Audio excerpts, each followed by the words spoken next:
Linus Ullmark is out here grabbing the Bruins' number one goalie spot, while Taylor Hall played his best game of the season against the Anaheim Ducks. We're going to talk about last night's win over the Ducks, as well as preview a weekend matchup against the Minnesota Wild on today's episode of Locked On Boston Bruins. You're Locked On Bruins, your daily podcast on the Boston Bruins. Part of the Locked On Podcast Network, your team every day.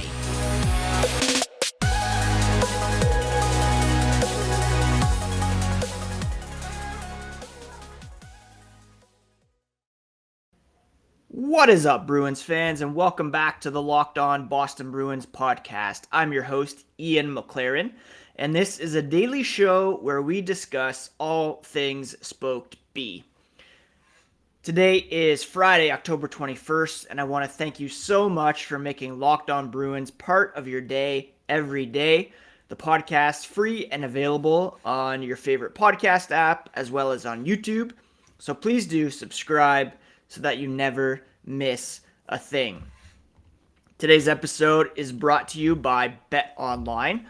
BetOnline has you covered this season with more props, odds, and lines than ever before. That's BetOnline, where the game starts. For those of you who are on Twitter, Instagram, you can find the podcast at Locked NHL Bruins, and you can find me, my dad jokes, and hockey tweets at Ian C. McLaren. Been covering this team for various outlets for 17 years. Wrote full-time about the NHL for The Score for about 5 years. Most recently, covered junior hockey prospects for SB Nation. And one of those guys was Nick Suzuki, who scored a pretty cool goal last night, if you haven't seen that. But we're not here to talk about him. We're here to talk about the Boston Bruins and how Linus Ullmark is grabbing the Boston Bruins' number one goalie spot here early on in the season. Now, last night's game against the Ducks didn't offer many get up out of your seat moments, but one certainly came in overtime as Linus Ullmark stared down three Ducks flying in on him all alone. Ryan Strome led the way with a breakaway opportunity. Not only did Ullmark make the save, but he also cleared the rebound to the corner, lunging out, swinging his stick, taking the puck away from danger. Just a solid night for Ullmark overall. Made 30 saves in regulation and overtime. Another 4 during the shootout to give the Bruins the 2-1 victory over the Ducks in that, what do we call it, skills competition to decide games. Through 4 games this season, Ullmark is 3-0-0 with a .938 save percentage. That's far better than Jeremy Swayman, who's appeared in 2 games, 1-1 record with an .816 save percentage. Now, I know it's early. I know that it still will be a bit of a split in that for the Bruins, but how can Jim Montgomery not go back to Linus Ullmark for Saturday's game against the Wild when he is playing so well? I talked a lot last season about how Ullmark was coming to a new city, new system, new teammates, new building, new equipment managers, new goalie coach, new everything. So it was natural that he was going to take some time to find his way as a member of the Boston Bruins. Here in year 2, he looks more comfortable, and he certainly looks like a steal on his current contract. Putting up those kind of numbers on a $5 million per season deal. You know, Don Sweeney was perhaps criticized a bit for trading Dan Vladar, not riding the young guys or trusting Jeremy Swayman to just take the number one job at such a young age. Sweeney was wise to bring Ullmark into the mix, and that move is paying off, certainly right now. Jim Montgomery, head coach, said Ullmark was obviously terrific, gave them an opportunity to get the 2 points in what was otherwise a pretty lackluster performance for the Bruins. He's done it every night he's been in the net so far, and he's had a great start to the year. Ullmark, for his part, again, he said he's a bit more comfortable off the ice. With the boys, there's not a lot of new things, not a lot of new personnel. He doesn't have to get to know everybody, doesn't have to get to know the system, doesn't have to get to know the city. Everything is just a continuation of last year, and he's in a much better spot than he was this time last year. And it's just natural. Anybody who moves, gets a new job, totally new situation, it can take some time to get used to everything. Ullmark, much more comfortable, and it shows out there in net. His confidence per 60 is off the charts. Ullmark, he would have rather have won in regulation. He said he doesn't plan on letting in goals just because it's a shootout. It was a fun one tonight. And again, I don't see how you can go to Jeremy Swayman. Of course, you need to get him into some game action at some point. You're not going to start Ullmark for the next 70-plus games. But there's opportunity next week. There's a back-to-back. Dallas is coming to town. Detroit, Columbus, Thursday, Friday. I wouldn't be surprised if Ullmark starts Saturday against Minnesota. If all goes well there, keep him rolling against the Stars, and then give Ullmark one of the remaining 2 starts in October. But we'll have to see how that all shakes out. It's up to Jim Montgomery, of course. Coming up in a moment, I'm going to talk about Taylor Hall's performance and how he looked much better than he had to begin the season in last night's win. He provided all the offense, in fact. But first, a quick word about BetOnline. BetOnline is your number one source for betting football and the start of a new basketball and hockey season. You can find all the latest player developments, team matchups, news, podcasts, and in-depth analysis on every game. BetOnline is your continued source for all sport wagering information with live betting, player props, up-to-the-minute scores for every sport out there. It's the fastest and easiest way to check in on all your favorite games and events, MLB playoffs, NBA, NHL action, college, pro football matchups, MMA, boxing, golf. Head to their website today or use your mobile device to learn more at BetOnline, where the game starts. So the Bruins got back on the winning track last night after a setback Tuesday in Ottawa. Not only were they able to thwart the Ducks' attack, but Taylor Hall stepped up and played arguably his best game of the season so far.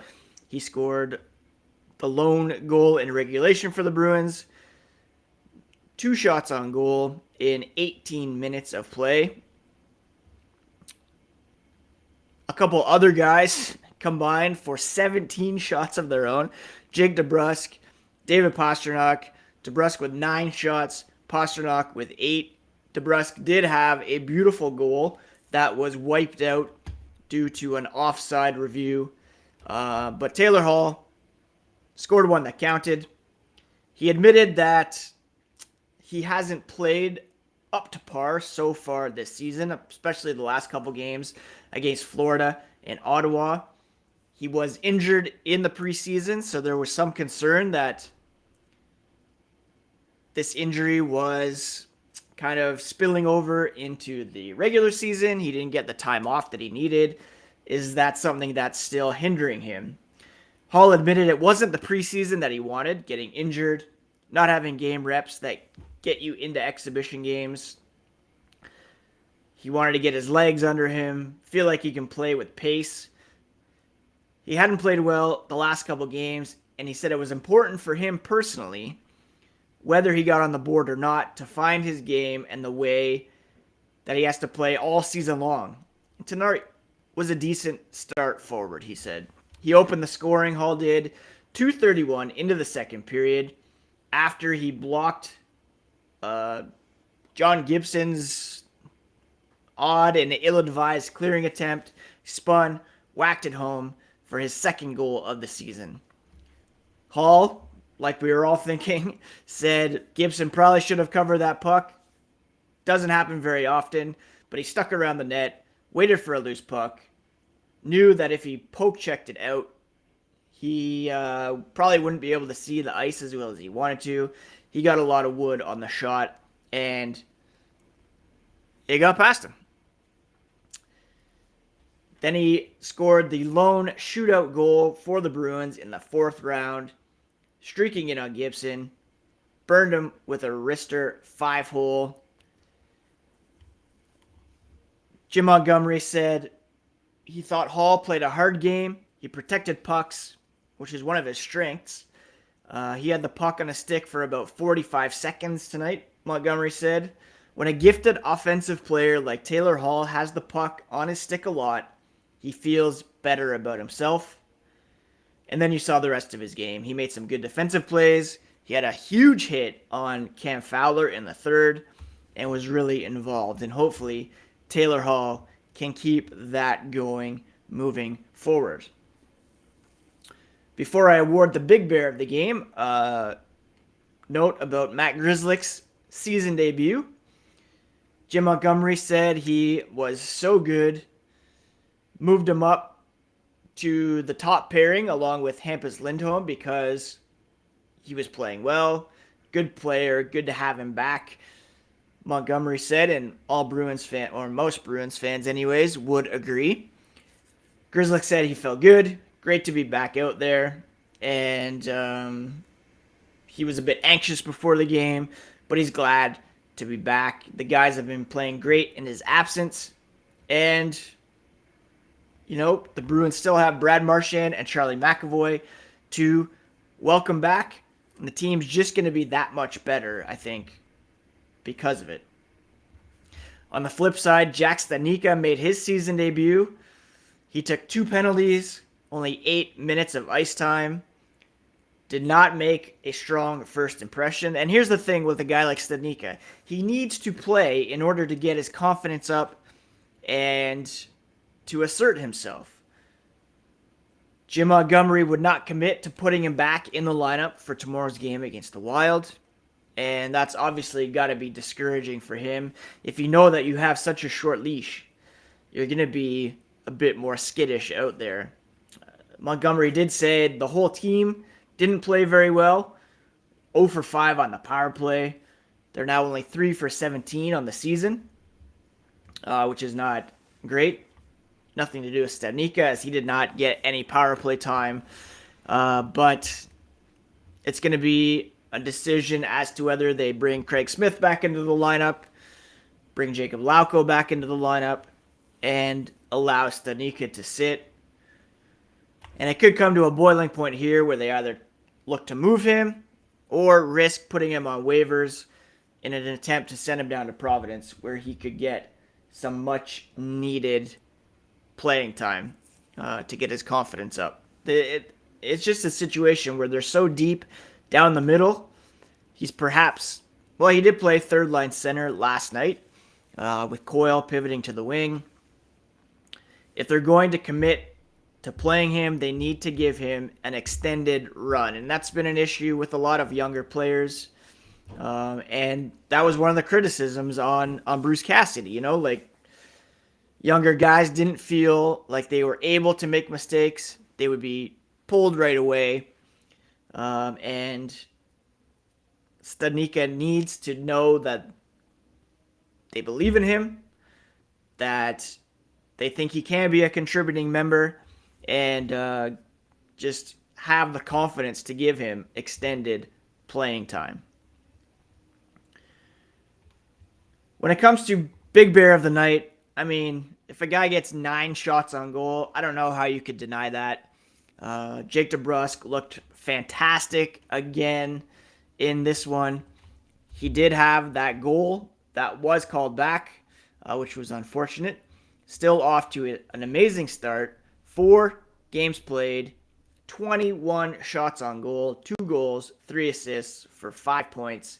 Just a fantastic start for Jake DeBrusk. And looks like he has all the confidence in the world out there, which he should. They're trusting him with top line minutes. And yeah, he's playing fantastic out there for the Boston Bruins. So the plus side, Ullmark, fantastic. Am I saying fantastic a lot? Oh well, that's the word of the day, I guess. Fantastic Friday. Taylor Hall stepped up. Jake DeBrusk, David Pastrnak firing on all cylinders. If there was some negatives, Studnicka didn't really impress. And the power play does need some work, to be sure. But the Bruins still rocking the top offense in the NHL with, let's see here, what are they at? Goals per game at this point. Goals for per game. Well, they're down to 4.4 after last night. So behind the Penguins and the St. Louis Blues. Total goals, however, they lead with 22. They have given up 16, which is uncharacteristically high for them. They rank 18th at 3.2 goals per game. The power play could certainly use some work, though, as they rank 18th at the moment. So if they can get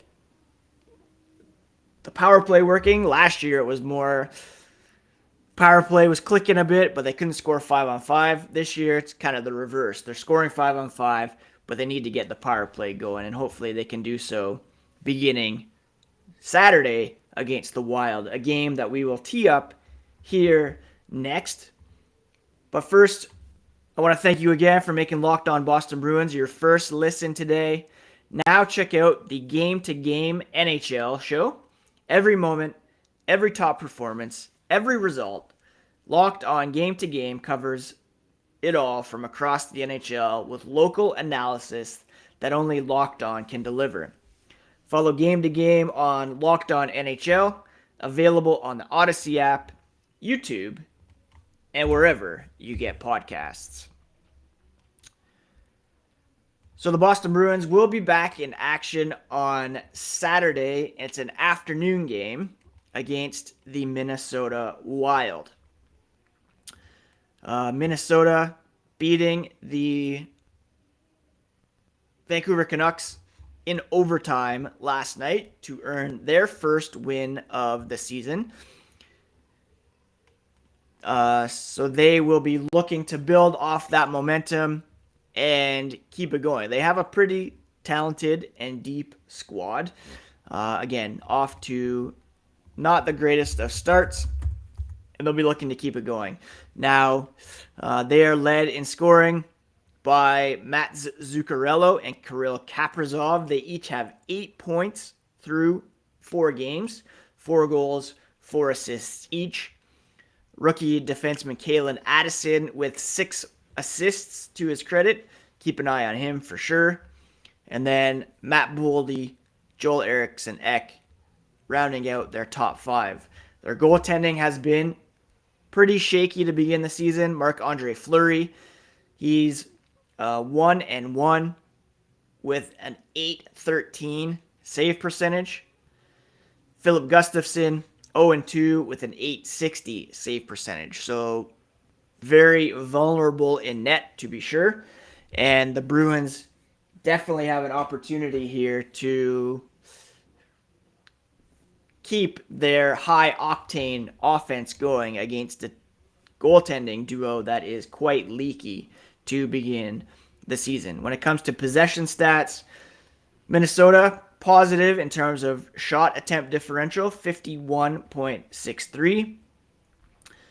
They have the lowest PDO in the NHL, and again, that is looking at shooting percentage plus save percentage, 5-on-5, where the majority of the game is played. Their shooting percentage right now is 23rd at 7.37, and they're getting the worst goaltending in the NHL, save percentage of 83.67 at 5-on-5. So the good news is they're extremely vulnerable, and the Bruins, if they keep the foot on the gas, is what I'm trying to say, they could take advantage of a very vulnerable goaltending duo for the Minnesota Wild. Having said that, they're not going to be that bad all season. And Marc-Andre Fleury, certainly, and Gustafsson to a certain extent, definitely have the ability to raise their games and steal one on the road for the Minnesota Wild. So, afternoon game, hopefully there's no listlessness there, and the Bruins can come out and take advantage of this team, get on them early, and stay on them. Shot attempt differential, the Bruins are now 6th in the NHL, 54.04% advantage. When it comes to expected goals, 5-on-5, the Bruins are 5th. And a very strong start for the Boston Bruins. Again, without Charlie McAvoy, without Brad Marchand, this team is 4-1, which is a remarkable start. If you told me the Bruins would get 8 out of a possible 10 points to begin the season, yes, they haven't had the most difficult of schedules. They've played already the Coyotes, the Capitals, middle of the pack team, lost to the Senators. Probably their most impressive win was that one over Florida. Anaheim was a team they definitely should beat. So encouraging signs so far. Minnesota, another one they should win for sure. And I'd like to see Linus Ullmark back in net for that one. Anyways, that's it for today's episode of Locked On Boston Bruins. Those of you watching on YouTube will notice that I'm rocking a toque this morning. Went for a walk, and we were close to 0 degrees Celsius, of course, which is pretty chilly, freezing. So I had to break out the toque here. It's only October 21st, but you got to do what you got to do. I even forgot I had this toque. I can't even remember when I got it. Speaking of toques, Pooh Bear officially revealed yesterday. I'm not a huge jersey guy, but I probably will buy a Pooh Bear toque if and when that becomes available. So if anybody sees one out there, hit me up on Twitter and let me know where to find it. What else is going on today? New Taylor Swift album, of course, for all you Swifties out there. I personally, as a good Canadian boy, will be listening to the new Sloan album all day. Excited for the House of the Dragon finale on Sunday. Trying to finish the 3rd book in the Beartown series called The Winners. Got basketball for one kid, hockey for another kid this weekend. It's supposed to be pretty nice, so I'll hopefully get some more time outside as well. I hope you have all had a great week. Thank you again for tuning in to the Locked On Boston Bruins podcast. Don't forget to check out Locked On Fantasy Hockey for the edge in your leagues over the competition. Steal and Flip have advice every day for you to get the upper hand in your matchups. And that's it. We'll be back on Monday to talk about the Minnesota Wild game, to bring you all the latest on the Spoked Bee.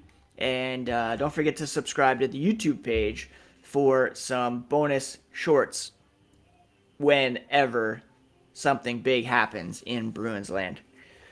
Have a great weekend, everybody. Take care of yourselves. Take care of each other. And we'll talk to you again next week.